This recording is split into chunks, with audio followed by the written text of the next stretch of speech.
all doing? I hope your holidays were wonderful. Ours were wonderful and chaotic, but really, really good. It is so good when we have everybody home and happy and goofing around and make a lot of noise. So it has been a really long time. I am still trying to get my feet under me with all the magazine stuff going on. So if you have no idea what I'm talking about, maybe this is your first time here, if you go to paperplanning.com, you'll see everything there. So I don't want to spend too much time talking about the magazine right now because this is about this. I wanted to show you guys a January 2017 setup. I will not say it's my setup for the entire year because I'm sure you guys all know me better than that, but I want to show you what I have going on in here. Now this is a new size for me. I've been in this size for 2 months, all of November and all of December. It's an A6 and I have never tried an A6. I always kind of thought, I've looked at it many, many times. I have always preferred a more rectangular page, like a personal size. Personal size has always been, I've said it before, my comfort size. Sorry, my bangs are poking me in the eye. But I saw Sarah Jean's video a little while ago now. Hi Sarah Jean, where she had taken her field note size inserts and put them into an A6 size cover because she likes a lot of inserts in there, and the extra size in the cover made accommodating, like, 8 field note size inserts a lot easier. And now several shops offer things, like Chic Sparrow has like a Pocket Plus in several different leathers that, so you can still have that size, but, a little bit wider spine to, accommodate a lot of, stuff. But after watching Sarah Jean's video, like I said a little while ago now, I was like, I'm gonna try an A6. I really, really love this leather, so let's give it a shot in a different size and just see. I had spent a long time jumping back and forth between pocket size and personal size, and this is what I ended up with. This is, sorry, the charms are very jangly. This is an A6 Pemberley leather. The color is Castle Rock. It is a beautiful gray. Oh, I love this leather, you guys. I love this leather so much. I love it so much that I can confidently say that my beloved Mr. Darcy has been unseated as my #1 leather choice. And you all know how I feel about my Mr. Darcy leather. I love Mr. Darcy leather. This Pemberley, wow, I love it. I love, love, love, love, love this leather. I've talked about it before, you guys know that, but I just had to tell you that. So I thought, I love gray. Gray would be good for winter time. I am thinking going forward that I really miss my pocket size toffee Mr. Darcy. I love that rich brown, really warm color. So I'm thinking when I'm feeling ready to move out of the gray, I think that might be next. There's also this same Pemberley leather in an English rose pink. Oh my gosh. So I'm going to pick one and when I'm ready to move out of the gray. But I've been loving the gray. I've been carrying it since November. It was great for the end of fall. Great in December. I recently took all my Christmas insert covers out, and what I have in here now would actually go nicely into a brown cover. I kind of like things to be a little bit matchy-matchy. That's just me.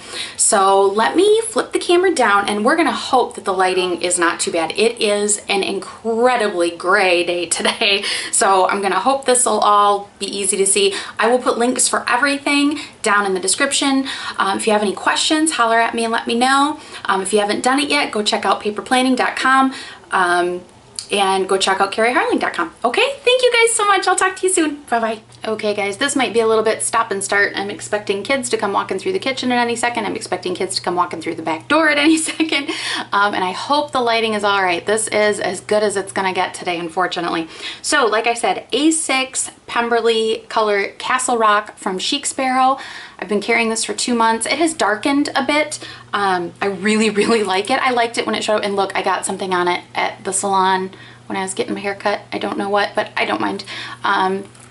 So that is what it looks like after being carried for a couple of months. The charms, I always forget to mention my charms. This one is from Analog Stationers, and this one, and this one, let's see the other side, and the little C down here, oh yeah, I can't tip upside down so you can see it, are from Pick Up Sticks Jewelry. And then the little green one is one that I always have, I almost always have in my planners. That's from a necklace my mom got me forever and ever ago, that I wore until it finally fell apart, but I still have the little pieces that were on it. And this little feather came with one of the months of my in the box subscription, so I put those together. So let's see if we can do this before anybody tromps through here. We have, I have taken everything out of the pockets. Usually I've got my driver's license, debit card, all that good stuff. I do have some stuff back here for the salon. I'll stick receipts back there, that kind of thing. And then I am going to forget the shop that I got these covers from. These covers were actually a digital scrapbooking kit. I will put the link to the shop down below. There were some quick pages that were already kind of laid out. I played with them in Pages on my Mac, added some text just to label them. So the first one, the first book, is just miscellaneous stuff. So I've put one of the Target adhesive pockets on here. I need to get more of those. I will tell you guys, just a little aside here, these pockets I have peeled off of covers. Like I had them in my Christmas covers. When I was ready to change out my Christmas covers, I peeled these pockets right off really carefully and stuck them right into the new covers. I've done it several times. Every once in a very great while I do end up tearing it. Usually I don't reuse my covers, so if I tore it, it wasn't the end of the world, except for it was kind of harder to restick the pocket, obviously, because it had paper stuck to it. But 9 times out of 10, if you're careful, at least in my experience, I can peel these off no problem and move them around. But I have used them in several places and given some away and whatnot, so I need to get more of those. So the first book is just miscellany. It is dot grid paper from Annie Plans Printables in the A6 size. And I really like having my dot grid that way because I can print as many pages as I want. So you can make the booklet as big or, you know, as thick or as thin as you would like. So in here, all these tabs you see up here are just, there are notes for videos in here, notes for magazine stuff. What was this one? Stuff I'm moving around in my ring binders. I have a list for that. And then, sorry, I thought I heard somebody coming. And then my typical, I love my white Coletto pen. You guys know that. More Post-its stuck in there. My second notebook is called Write. This is all just journaling and writing, so not a whole lot going on in there. I also used the dot grid from Annie Plans Printables for that. I knew I heard somebody walking through. Keep going, I'm working. Yeah, Clayton's home from school. We have to give each other as much crap as possible while he's home. And then the next insert is the current month. These are also Annie Plans Printables. This is the January month, week, and timed daily. So, you know what? There's some stuff on the monthly calendar that I can't show you. Okay. I should have covered some stuff up. At any rate, you get a regular monthly calendar, and then you get your monthly chart, your tracker, and then now here's where I did make some changes on how I was using these. I've been using this layout from Annie Plans since October. I believe that's right. I think I started using them in October. So you have your fold out here, so you've got grid on this side of your fold out. This side has what dates this week encompasses, and then a blank spot. I usually put grocery stuff here, or stuff that we have to buy. So if we have to make a trip to Target or whatever, it usually goes here. What I was doing was I was taking either stickers or whiteout and covering up these day and date. I was putting the schedule over here, so I was usually using stickers or just writing it out and dividing this grid up to be my schedule. And then this, I was putting like project stuff, tasks for the week. I was splitting it down the center here and then writing stuff in. And maybe I'll show you guys a separate video what I was doing on that. If you look at my last setup video or at my Instagram, I know I had pictures of it on my Instagram. That's at CLF Harling, in case you guys want to go look. But this month I decided to go back to using it as it is originally laid out. So I haven't filled this in yet because there's a bunch of stuff I need to write on there that I can't really show you yet. So that's getting written in as soon as we're done recording this.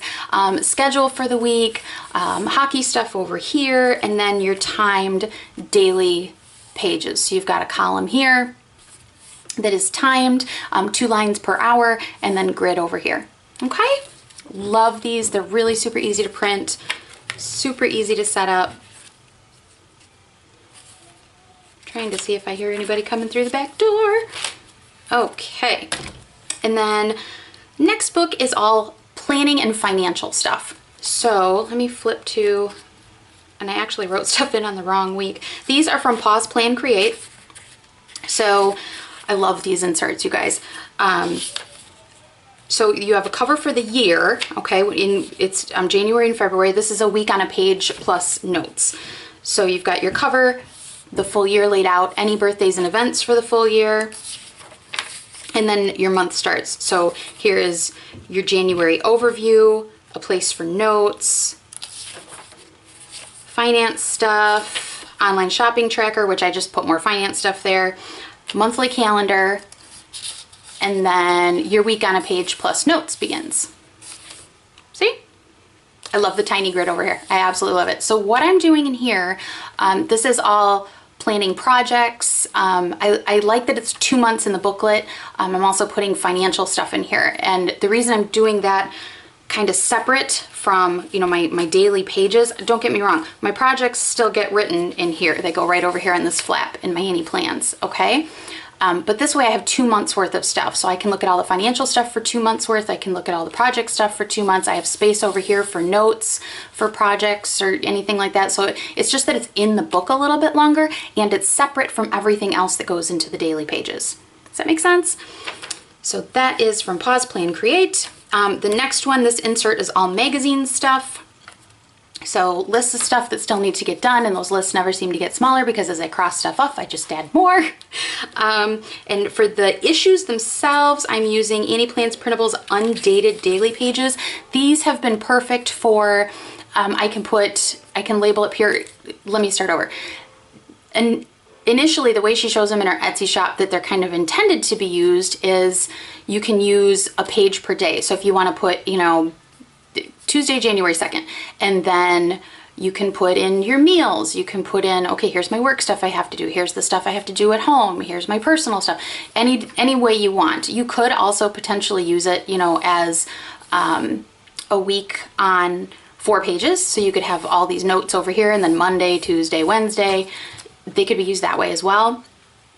The way I've been using them is I label the tops so I know which issue I'm working on, and then each of these is for an article. Hey buddy, you saying hi?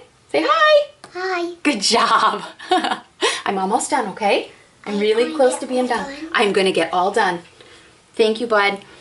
So I put the name of the article, I actually don't. I generally put the person who is doing the article up here and then the name of the article beneath it, and then whether or not everything is done. I have a little checklist of like 6 things that has to be done for every article for the magazine. So I just put those down here, mark them off. Any notes, like if I'm waiting to hear back from somebody, stuff like that. I keep track of that here. Plus if I'm waiting for anything from anyone, that's the first thing that I have listed on my project pages for the week is waiting for. So if I'm waiting for something to arrive that's being shipped, if I'm waiting for, you know, to hear back from somebody about any editing that was done on an article, or if I've asked somebody, you know, hey, I read your blog post, it was really cool, would you want to publish it? And I'm waiting to hear back. That way I just can kind of carry things week to week. And then here I have it laid out per article. Okay, does that make sense? And then we have our lists. This is typical lists like I always have, again, on dot grid from Annie Plans Printables. So I have video lists. I have, what else do I have? A little bit of clinic stuff, but not a whole lot. What's up with this, bud? Sorry, guys, 1 sec. Okay, sorry about that. Alrighty. So that's all this is. It's just lists of stuff that need to be done. I also have one page in here that's all important phone numbers, a page that's all like stuff for the kids who are in college, any of their information that I might need. So that's what's in there. And what is next? Next is my plan book from DIY Fish. I have not filled any of this in yet. In case you guys haven't seen it, here is what it looks like. So you've got a whole big list for the month and then everything laid out. I like this for project tracking. I was putting books read in here for a while, but I read a lot, so it was kind of taking up space that I didn't need. This will help me make sure that I'm keeping up with the rotation of chores and cleaning stuff at the house. You just project tracking. I like having it all in one book, so as the year goes on I can look back. I don't know if this is going to stay in here or if this is going to end up in my Malden or my Vanderspeck. I may possibly move this out of here, but love my plan book. And then my last one is always the one that I have in the back of my planner. It is a month on one page or on 2 pages. The file does come both ways. Horizontal from Marsha Bermucci on Etsy. Probably my most favorite monthly calendar to cover the entire year of all time. I can safely say that. I divvy this up like you guys can see here. I add a column next to, I had 2 columns actually next to the dates, so I can quickly mark home and away hockey games, any travel Mike is doing. The second column over that you can see here is all the kids stuff in light blue. So any of the kids who are still in like middle school, high school, their days off of school, because they're on the same schedule. Days off of school, any days that they're going to be gone, anything like that. So, and then I put any events over here. If I'm doing any forward planning, that's what this is huge for me for forward planning. I'll either use pencil or I'll just slap a post-it note in here. Last year I was doing all of the finances for the clinic over here, so money in, money out kind of thing. I'm actually moving all of the clinic stuff into a separate book this year. I cannot wait to show that to you guys. That's going to actually probably be what I record right after this. So I'm still kind of kicking around what I want to put over here. I do write the bills in kind of in here in a light green. So if I get the email, hey, here's the day the next water bill is due, here's how much it is, I'll write it in over here real quick on the corresponding date. So great for forward planning. You can get a lot of information into this calendar. And that is it, my friends. That is what I am doing right now. I've really been enjoying watching everybody's kind of new setups. I know everybody gets kind of excited for a new setup for the year, so keep it up. I've really enjoyed it. If you guys have any videos or articles or blog posts that either you did or that you saw that you would like to see put into paperplanning.com magazine, I would love to hear from you. So if you have anything you want to send it to submissions@paperplanning.com. And I will talk to you guys soon. Okay, thanks so much.